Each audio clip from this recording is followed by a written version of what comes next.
यह जो जीव है, अब ध्यान से सुनना, शब्द क्या है शास्त्रों में? जीवन। न माने नहीं, जीव नहीं है, जीवन है। कैसे जीवन है? अब ध्यान से सुनना। हम सब में एक ही जीवन है।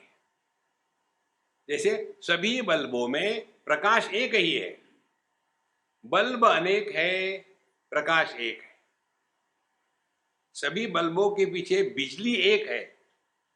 इसी प्रकार से देह अनेक है, जीवन एक है, और इस जीवन के पीछे परमात्मा एक है। देखो महाराज, तो जैसे एक आदमी का जीव बनता है, पुत्र के रूप में, पति के रूप में और पिता के रूप में, ये तीन उपाधियों को हटा दो तो समझो पिता की उपाधि हट गई तो पुत्र कहाँ गया? पत्नी की उपाधि हट गई तो पति कहाँ गया? पुत्र की उपाधि हट गई तो पिता कहाँ गया? और यदि आदमी निकल जाए तो तीन रहेंगे। और दुखी होने वाले कौन है? ये तीन, जिनकी कहीं सत्ता नहीं है।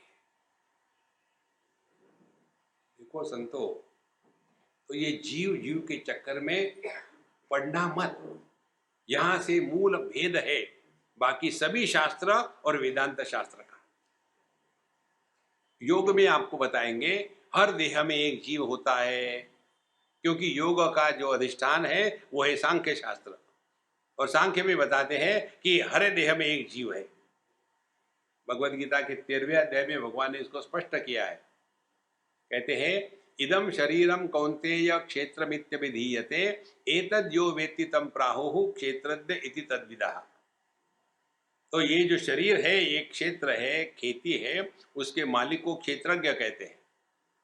और आगे कहते ऐसा मत समझ लेना कि हर खेत में अलग अलग मालिक है। क्षेत्रज्ञम चापि माम विद्धि सर्व क्षेत्रेषु भारत।